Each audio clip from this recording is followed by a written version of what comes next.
Hello ಪ್ರಿಯ ವೀಕ್ಷಕರೇ, ತಮಗೆಲ್ಲರಿಗೂ ನಮ್ಮ ಕಿಚನ್ ಕೀಗೆ ಸ್ವಾಗತ ಸುಸ್ವಾಗತ ಕೋರುತ್ತಾ ನಾನು ನಿಮ್ಮ ಪ್ರದೀಪ್ ಮತ್ತು ಅರುಣ ಮಾಡುವ ನಮಸ್ಕಾರಗಳು.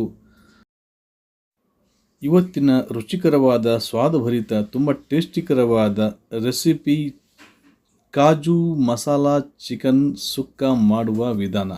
ತುಂಬ ಅದ್ಭುತವಾದ ಟೇಸ್ಟಿಕರವಾದ ಚಿಕನ್ ಮಸಾಲ. ಈ ರೀತಿಯ ಕಾಜು ಮಸಾಲಾ ಚಿಕನ್ ಸುಕ್ಕ ಮಾಡಿ ತಿಂದರೆ ಬಾಯಿಗೂ ರುಚಿ, ಹೊಟ್ಟೆಗೂ ಖುಷಿ, ಮನಸ್ಸಿಗೂ ತೃಪ್ತಿ. ಆದರೆ ಈ ಥರ ಟೇಸ್ಟಿ ಇನ್ನೂ ಎಂದೂ ಮಾಡಿರದ ರುಚಿಕರವಾದ ಟೇಸ್ಟಿ ರೆಸಿಪಿ ಇವತ್ತಿನ ವಿಡಿಯೋದಲ್ಲಿ. ಬನ್ನಿ ವೀಕ್ಷಕರೇ, ಇವತ್ತಿನ ವಿಡಿಯೋದಲ್ಲಿ ಚಿಕನ್ ಸುಕ್ಕ ಮಾಡುವ ವಿಧಾನವನ್ನು ತಿಳಿಯೋಣ. ಮೊದಲಿಗೆ ನಾವಿಲ್ಲಿ ಒಂದು ಪಾತ್ರೆನ ಗ್ಯಾಸ್ ಮೇಲೆ ತೊಗೊಂಡಿಟ್ಕೊಂಡಿದ್ದೇವೆ. ಅದಕ್ಕೆ 1 ಟೇಬಲ್ ಸ್ಪೂನ್ ಎಣ್ಣೆನ ಹಾಕೋಣ. ಎಣ್ಣೆ ಬಿಸಿಯಾದ ನಂತರ ಒಂದು ಸಣ್ಣದಾದ ಈರುಳ್ಳಿನ ಕಟ್ ಮಾಡಿಕೊಂಡು ಹಾಕೋಣ. ಒಂದು ಸರ್ತಿ ಸೌಂಡ್ನ ತಿರ್ಸ್ಕೊಳ್ಳೋಣ. ಸ್ವಲ್ಪ ಹೊತ್ತು ಫ್ರೈ ಆಗಲಿ, ಬ್ರೌನ್ ಕಲರ್ ಬರೋವರೆಗೂ ಫ್ರೈ ಮಾಡ್ಕೊಳ್ಳೋಣ. ಈ ರೀತಿ ಫ್ರೈ ಆಗಲಿ, ಈ ರೀತಿಯಲ್ಲಿ ಕಾಣ್ತಾ ಇದೆಯಲ್ಲ, ಈ ರೀತಿಯಲ್ಲಿ ಫ್ರೈ ಆಗಲಿ ಚೆನ್ನಾಗಿ. ಇದು ಫ್ರೈ ಆದ ನಂತರ ನಾವಿಲ್ಲಿ ಅರ್ಧ kg ಚಿಕನ್ನ ತೊಗೊಂಡು ಚೆನ್ನಾಗಿ ಕಟ್ ಮಾಡ್ಕೊಂಡು ಇಟ್ಕೊಂಡಿದ್ದು. ಲೆಗ್ ಪೀಸ್ ಎಲ್ಲ ಇದೆ, ಈ ಥರ ಎಲ್ಲ ಹಾಕೋಣ. ಲೆಗ್ ಪೀಸು ಮತ್ತು ಟೇಸ್ಟಿಕರವಾಗಿರುತ್ತೆ ಈ ಚಿಕನ್ ಸುಕ್ಕಾಗೆ. ಈ ರೀತಿಯಲ್ಲಿ ಲೆಗ್ ಪೀಸು ಚಿಕನ್ ಪೀಸ್ನ ಕಟ್ ಮಾಡ್ಕೊಂಡು ತೊಳ್ಕೊಂಡು ಹಾಕ್ಕೊಂಡಿದ್ದೀವಿ. ಈಗ ನಾವಿನ್ನ ಮಿಕ್ಸ್ ಮಾಡ್ಕೊಳ್ಳೋಣ ನಿಧಾನಕ್ಕೆ.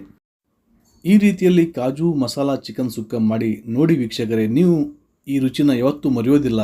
ಅದ್ಭುತವಾದ ಟೇಸ್ಟಿಯಾದ ಈ ರುಚಿ ನೀವು ಮಾಡಿ ತಿಂದರೆ ಈ ರುಚಿ ಯಾವತ್ತೂ ಮರೆಯಲು ಸಾಧ್ಯವೇ ಇಲ್ಲ. ಹೀಗೆ ಒಂದು ಸರ್ತಿ ತಿರ್ಸ್ಕೊಳ್ಳೋಣ ಸೌಂಡ್ನ. ಈ ರೀತಿ ಚಿಕನ್ ಬೇಯಬೇಕು. ಈ ರೀತಿಯಲ್ಲಿ ಬೇಯಿಸಿ. ಈ ರೀತಿ ಬೆಂದ ನಂತರ ನಾವಿಲ್ಲಿ 2 ಟೊಮೊಟೊನ ಕಟ್ ಮಾಡ್ಕೊಂಡು ಇಟ್ಕೊಂಡಿದ್ದೀವಿ. ಸಣ್ಣದಾಗಿ ಕಟ್ ಮಾಡ್ಕೊಂಡು ಇಟ್ಕೊಂಡು ಟೊಮೊಟೊನ ಮಿಕ್ಸ್ ಮಾಡ್ಕೊಳ್ಳೋಣ. ಈಗ ಸ್ವಲ್ಪ ಅರಿಶಿಣ, 3 ಟೀ ಸ್ಪೂನು ಚಿಲ್ಲಿ ಪೌಡ್ರು ಬೆಳೆಸ್ಕೊಳ್ಳೋಣ. ನೀವು ನನ್ನ ಚಾನಲ್ನ ಸಬ್ಸ್ಕ್ರೈಬ್ ಮಾಡಿಲ್ಲ ಅಂದರೆ ಸಬ್ಸ್ಕ್ರೈಬ್ ಮಾಡಿ, ಲೈಕ್ ಮಾಡಿ, ಶೇರ್ ಮಾಡಿ, ಬೆಲ್ ಐಕಾನ್ ಮರಿಬೇಡಿ ವೀಕ್ಷಕರೇ. ಈಗ ಬೆಳೆಸ್ಕೊಂಡ ನಂತರ ಒಂದು ಸರ್ತಿ ತಿರ್ಸ್ಕೊಳ್ಳೋಣ. ಈ ರೀತಿಯಲ್ಲಿ ಎಲ್ಲನೂ ತಿರ್ಸ್ಕೊಳ್ಳೋಣ. ಕೆಳಗಡೆ ಹತ್ಕೊಳ್ಬಾರ್ದು. ಟೊಮೊಟೊ, ಚಿಲ್ಲಿ ಪೌಡರ್, ಅರಿಶಿಣ ಎಲ್ಲ ಮಿಕ್ಸ್ ಆಗಲಿ. ಸ್ವಲ್ಪ ಮಿಕ್ಸ್ ಮಾಡ್ಕೊಂಡ ನಂತರ 1 ಟೀ ಸ್ಪೂನು ಸಾಲ್ಟನ್ನು ಹಾಕೋಣ.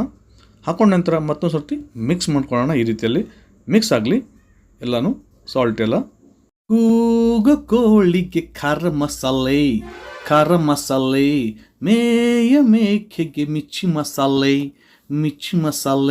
ತುಂಡು ಇದ್ದರೆ ಗುಂಡು ಒಳಗೆ ಹೋಗೋದು, ಗುಂಡು ಇದ್ದರೆ ತುಂಡು ನಾಲ್ಗೆ ಹತ್ತೋದು, ಗುಂಡಣ್ಣ ತುಂಬ ಫ್ರೆಂಡಣ್ಣ.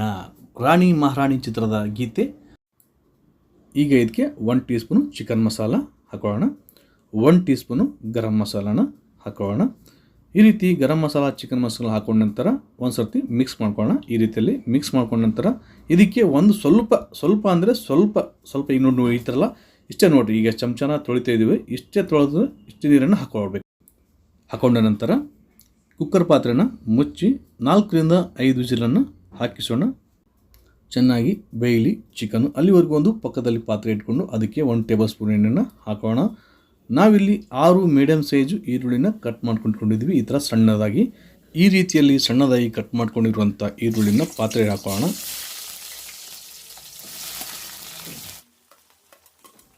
ಚೆನ್ನಾಗಿ ಫ್ರೈ ಮಾಡ್ಕೊಳ್ಳೋಣ. ಬ್ರೌನ್ ಕಲರ್ ಬರೋವರೆಗೂ ಫ್ರೈ ಮಾಡ್ಕೊಳ್ಳೋಣ. ಈ ರೀತಿಯ ಚಿಕನ್ ಸುಕ್ಕ ತುಂಬ ರುಚಿಕರವಾದ ಟೇಸ್ಟಿಕರವಾದ ಈ ಚಿಕನ್ ಸುಕ್ಕ ಸುಲಭವಾಗಿ ಮನೆಯಲ್ಲಿ ದಾಬಾ ಶೈಲಿಯ ಚಿಕನ್ ಮಸಾಲ ಮಾಡುವ ವಿಧಾನ.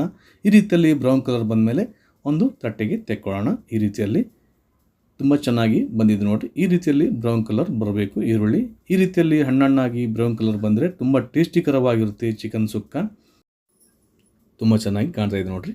ಈ ರೀತಿಯಲ್ಲಿ ನಾವಿಲ್ಲಿ ಸ್ವಲ್ಪ ಪುದೀನನ ಕಟ್ ಮಾಡ್ಕೊಂಡು ಇಟ್ಕೊಂಡಿದ್ವಿ, ಅದನ್ನು ಫ್ರೈ ಮಾಡ್ಕೊಳ್ಳೋಣ. ಈ ರೀತಿಯಲ್ಲಿ ಪುದೀನ ಹಾಕೊಂಡ ನಂತರ ಸ್ವಲ್ಪ ಹೊತ್ತು ತಿರ್ಸೋಣ. ಈ ರೀತಿಯಲ್ಲಿ ತಿರ್ಸಿದ ನಂತರ 10 ರಿಂದ 12 ಮೆಣಸಿನ್ಕಾಯಿ ಕಟ್ ಪೀಸನ್ನು ಹಾಕೋಣ. ಹಾಕೊಂಡ ನಂತರ ಒಂದು ಸರ್ತಿ ತಿರ್ಸ್ಕೊಳ್ಳೋಣ. ನಾವಿಲ್ಲಿ ಫ್ರೆಶ್ ಆದ ಕರಿಬೇವನ್ನು ತೊಗೊಂಡಿದ್ದೇವೆ, ಇದನ್ನು ಬಿಡಿಸ್ಕೊಂಡು ಹಾಕೋಣ. ಈ ರೀತಿ ಹಾಕೊಂಡ ನಂತರ ಒಂದು ಸರ್ತಿ ತಿರ್ಸ್ಕೊಳ್ಳೋಣ. ಕರಿಬೇವು, ಮೆಣಸಿನ್ಕಾಯಿ, ಪುದೀನ ಚೆನ್ನಾಗಿ ಫ್ಲೇವರ್ ಬಿಡುತ್ತೆ ಈ ರೀತಿ ಫ್ರೈ ಮಾಡಿದ್ರೆ. ಈ ರೀತಿ ಫ್ರೈ ಆದ ನಂತರ ಒಂದು ಪ್ಲೇಟಿಗೆ ತೆಕ್ಕೊಳ್ಳೋಣ.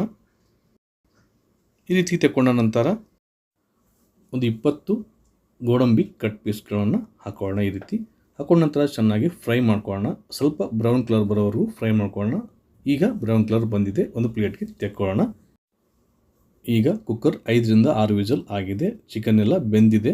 ಈಗ ಒಂದ್ಸತಿ ಚೆಕ್ ಮಾಡ್ಕೊಳ್ಳೋಣ ಕುಕ್ಕರ್ ತಣ್ಣಗಾಗಿದೆ ಅಂತ. ಚೆಕ್ ಮಾಡ್ಕೊಂಡು ಕುಕ್ಕರ್ನ ಓಪನ್ ಮಾಡ್ಕೊಳ್ಳೋಣ. ವಾವ್, ತುಂಬ ಸೂಪರಾಗಿ ಕಾಣ್ತಾ ಇದೆ ಚಿಕನ್ ಸುಕ್ಕ. ಘಮ ಘಮ ಪರಿಮಳ ಕೂಡ ಬರ್ತಾ ಇದೆ ವೀಕ್ಷಕರೇ. ಪುದೀನ, ಕರಿಬೇವು, ಈರುಳ್ಳಿ, ಫ್ರೈ ಮಾಡ್ಕೊಂಡಿರೋಂಥ ಈರುಳ್ಳಿನ ಹಾಕೊಳ್ಳೋಣ. ನಂತರ ಫ್ರೈ ಮಾಡ್ಕೊಂಡಿರೋಂಥ ಚಿಲ್ಲಿನ ಹಾಕೊಳ್ಳೋಣ. ಒಂದು ಸರ್ತಿ ಎಲ್ಲನೂ ಮಿಕ್ಸ್ ಮಾಡ್ಕೊಳ್ಳೋಣ. ಈ ರೀತಿ ಮಿಕ್ಸ್ ಮಾಡ್ಕೊಳ್ಳೋಣ. ಚೆನ್ನಾಗಿ ಮಿಕ್ಸ್ ಆಗಲಿ. ಗ್ಯಾಸ್ನ ಮೀಡಿಯಂ ಫ್ಲೇಮಲ್ಲಿ ಇಟ್ಕೊಳ್ಳೋಣ. ಈ ವಿಡಿಯೋ ಇಷ್ಟ ಆದಲ್ಲಿ ಈ ವಿಡಿಯೋವನ್ನು ಲೈಕ್ ಕೊಡಿ. ಹಾಗೆ ಈ ವಿಡಿಯೋನ ಆದಷ್ಟು ನಿಮ್ಮ ಸ್ನೇಹಿತರು, ನಿಮ್ಮ ರಿಲೇಷನ್ಶಿಪ್ಪಲ್ಲಿ ಶೇರ್ ಮಾಡಿ. ನಿಮ್ಮ ಸಹಕಾರ, ನಿಮ್ಮ ಪ್ರೋತ್ಸಾಹ ಸದಾ ನಮ್ಮ ಮೇಲೆ ಹೀಗೆ ಇರಲಿ. ಈಗ ಫ್ರೈ ಮಾಡ್ಕೊಂಡಿರೋಂಥ ಗೋಂಬಿಡಂಬಿನ ಹಾಕೊಳ್ಳೋಣ. ಈ ರೀತಿ ಹಾಕೊಂಡ ನಂತರ ಒಂದು ಸರ್ವ್ ಬೌಲ್ಗೆ ತೆಕ್ಕೊಳ್ಳೋಣ. ಅದ್ಭುತವಾದ, ಟೇಸ್ಟಿಕರವಾದ, ರುಚಿಕರವಾದ ಚಿಕನ್ ಸುಕ್ಕ ರೆಡಿ ವೀಕ್ಷಕರೇ. ಈ ರೀತಿಯ ಚಿಕನ್ ಸುಕ್ಕ ನಿಮಗೆ ತುಂಬ ತೃಪ್ತಿ ಕೊಡುತ್ತೆ ಮನಸ್ಸಿಗೆ. ಒಟ್ಟಿಗೆ ಖುಷಿ. ಈ ಚಿಕನ್ ಸುಕ್ಕ ರುಚಿಯೋ ರುಚಿ. ಆಹಾ, ಅದ್ಭುತ ವೀಕ್ಷಕರೇ. ಹೇಳ್ತಾ ಇದ್ದರೆ ಬಾಯಲ್ಲಿ ನೀರು ಬರ್ತಾ ಇದೆ. ನೀವು ಈ ರೀತಿಯ ಚಿಕನ್ ಸುಕ್ಕ ಒಮ್ಮೆ ಮಾಡಿ ನೋಡಿ ವೀಕ್ಷಕರೇ. ಅದ್ಭುತವಾದ ಟೇಸ್ಟಿ ಈ ಚಿಕನ್ ಸುಕ್ಕದು. ನೀವೇ ಹೇಳ್ತೀರಾ ಈ ಚಿಕನ್ ಸುಕ್ಕ ಇಷ್ಟು ದಿವಸ ನೀವು ಏಕೆ ಹೇಳಿಲ್ಲ ಅನ್ನೋದನ್ನು. ನೋಡಿ ವೀಕ್ಷಕರೇ, ತುಂಬ ಚೆನ್ನಾಗಿ ಕಾಣ್ತಾ ಇದೆ. ನೋಡ್ತಿದ್ದ ಹಾಗೆ ತಿನ್ನಬೇಕು ಅನ್ನಿಸ್ತಾ ಇದೆ. ಈ ಅದ್ಭುತವಾದ ಟೇಸ್ಟಿಕರವಾದ ಚಿಕನ್ ಸುಕ್ಕ ಸ್ನ್ಯಾಕ್ಸ್ಗೆ ತುಂಬ ಅದ್ಭುತವಾದ ಟೇಸ್ಟು ವೀಕ್ಷಕರೇ. ಇದು ಈ ಅದ್ಭುತವಾದ ರುಚಿಯಾದ ಚಿಕನ್ ಸುಕ್ಕ ರುಚಿಯನ್ನು ನಾವು ಸವಿದಿದ್ದೇವೆ. ನೀವು ಕೂಡ ಈ ರುಚಿಯಾದ ಚಿಕನ್ ಸುಕ್ಕ ರುಚಿಯನ್ನು ಸವಿರಿ.